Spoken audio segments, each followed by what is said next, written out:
Yeah, he's a client. He slept in his shelter a couple of days. But during the whole COVID, he was there as well when we had a lockdown. So he is a annoying client to us. He comes for food just the same way as everybody else comes for services, just like every other client. Um, so this is a challenge for us having to see our client pass away, especially on the street. This is actually the second or third sighting that I've been to in the last 2 to 3 days, last several days. So I think we're losing our guys to the street. So we need to really act quickly to help them, especially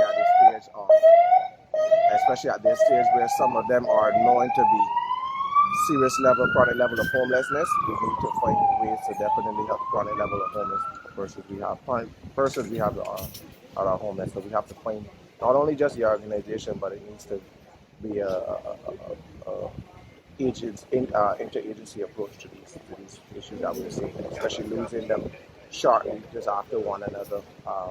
It's starting to progress.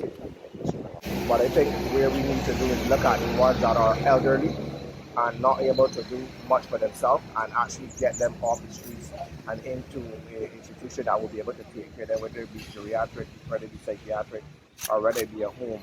So we have to find ways, and we have to find other avenues. The shelter is there, but once you have the interagency relationship a little tighter, then you're able to approach it from different levels. Because again, some of them just need more services beyond what we may be able to offer, but the services are already there, so there's no need to duplicate it. So there may be a service there that that geriatric has that we can look to approach, and we also have to look at the fact that one of the things that bothers me about this particular case is that I came to the gentleman yesterday after learning he was sick and being in the position for several days. And when I attempted to call the ambulance or medical for him, he refused it. And we have to get to a position where we see persons in position like his, that there have to be some measure that somebody with a little bit more professional background could be able to make a recommendation that that person be moved, because he refused the service yesterday just around 12:01, and then this morning at home he did.